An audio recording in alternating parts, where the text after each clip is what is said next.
달라진 것들이 참 많습니다. 배달량도 그중 하나인데요. 대표적으로 음식 서비스에 대한 온라인 주문량이 90.3%나 증가한 사실이 있습니다. 2020년 12월 기준 이륜차 등록 대수는 약 228만 대로 매년 평균 2만 대씩 증가하고 있었던 이륜차 등록량이 2020년 들어 약 4만 대가 증가했습니다. 이에 따라 미세먼지 역시 증가했는데요.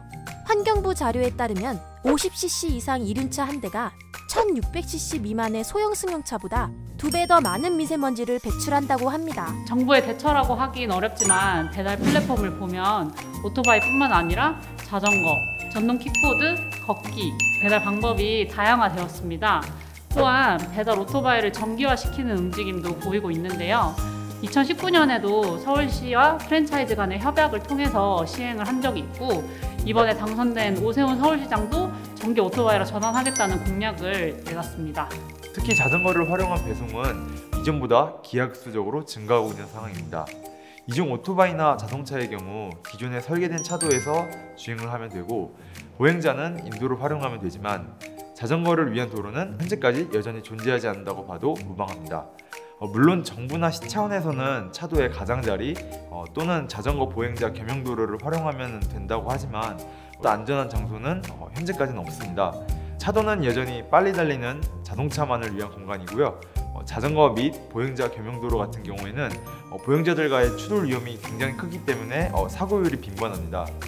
이와 같은 상황에서 정부나 공공기관에서 자전거 도로 신설, 아니 꼭 신설까지는 바라진 않더라도 자전거 사고를 방지하기 위한 명확한 대책안, 자전거 보험, 자전거 안전수칙 확립 등은 내놓아야 된다고 생각합니다.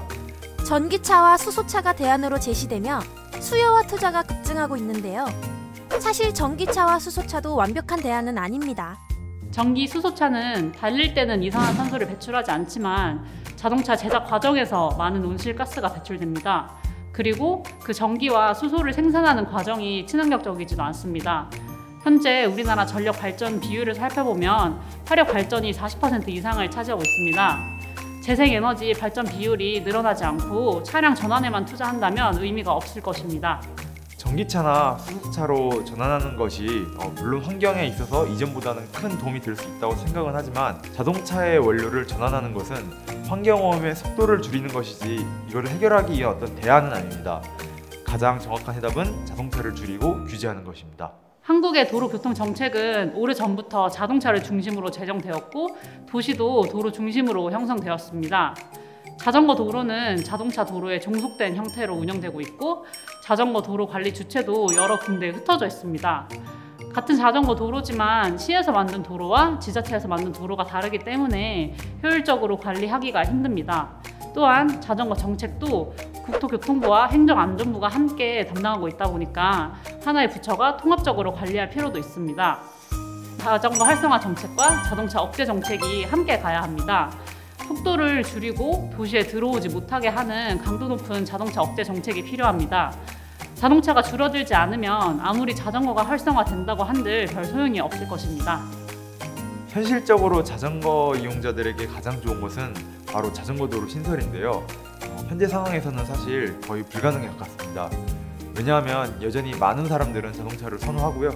실제 자전거 교통 수송률도 서울의 경우 3% 이하예요. 이는 OECD 가입국 중 최하위 수준이고, 이러한 관점에서 볼 때 자전거 이용자들의 목소리는 큰 교통이란 울타리 속에서 상당히 미비한 존재일 것입니다. 여기서 차선책으로 할 수 있는 것은 바로 자동차에 대한 규제 및 자전거 안전교육에 대한 강화인데요.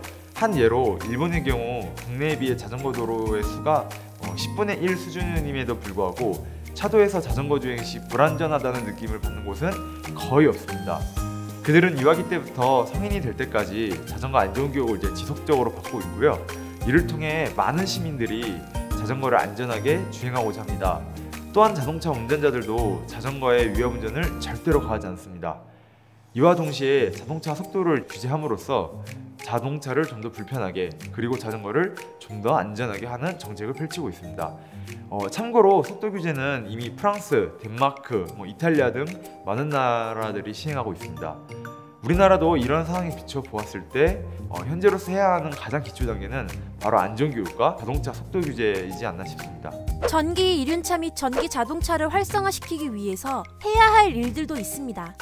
현재 한국에서는 전기 수송 차량 이용에 불편함이 많은데요. 기술적으로 해당 차량들의 배터리 성능을 개선하고 교환식 배터리 시스템을 도입하고 충전소나 배터리 교환 스테이션을 확충해야 합니다. 수송 전원에 있어 주유소도 잇따라 폐업을 하게 될 텐데 이때 실업자 최소화를 위해 주유소를 배터리 교환 스테이션으로 개조하여 사용하는 대안도 생각해 볼 수 있습니다. 그런데 사실 이렇게 대안들이 마련된다고 해도 앞서 말한 이유들에 의해 결국 보행과 자전거 사용이 전환의 주축이 되어야 합니다.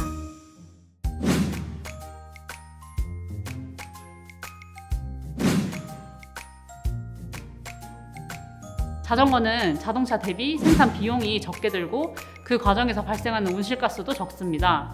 전기 자전거도 전기차 대비 전력을 덜 쓸 거고요. 구입 비용도 전기차보다 훨씬 싸기 때문에 지금보다 보조금이 적어져도 더 많은 전기 자전거에 보조금을 지원할 수 있을 것입니다. 도로 같은 경우에도 자전거는 차로 분류되기 때문에 도로를 주행할 수 있습니다. 기존에 있던 차로를 자전거 도로로 바꾸면 도로도 쉽게 확보할 수 있을 것이고 같은 도로 면적이라도 자전거는 훨씬 더 많이 다닐 수 있기 때문에 교통정체 해소에도 기여할 수 있습니다. 즉 자전거는 도로 인프라만 잘 갖춰지면 큰 비용을 들이지 않고도 수송 부분 온실가스 감축에 크게 기여할 수 있게 되는 것이죠. 프랑스의 경우 도시 전체를 자전거가 다닐 수 있도록 도로를 만들고 있고 주차장을 없애고 독일에서도 코로나로 인해 자전거 이용자가 폭발하면서 임시로 자전거 도로를 만들고 그걸 없애는 게 아니라 또 영구적으로 자전거 도로로 전환하고 있습니다. 자전거 전환의 핵심은 단순히 환경을 지키자는 것 그 이상입니다. 우리나라의 경우 자동차 중심적 사회이고 이는 우리들의 삶 자체가 여전히 자동차에 초점이 맞춰져 있다는 것을 의미합니다. 만약 자전거를 일상에서 꾸준히 탄다면 조금 느릴지는 몰라도 많은 것들을 보게 될 것입니다. 우리는 미세먼지에 대해 분명 경각심을 가지고 있었습니다. 그러나 아직 많이 부족합니다. 이 대기오염이 앞으로 얼마나 더 심해질지, 과도한 수송량이 어떤 나비 효과를 낳을지를 함께 고려하며 대중교통과 자전거를 주요 교통수단으로 이용하는 개인 차원의 노력과 더불어 정책, 제도적 차원의 보다 구체적인 대책을 마련해야 할 필요가 있어 보입니다.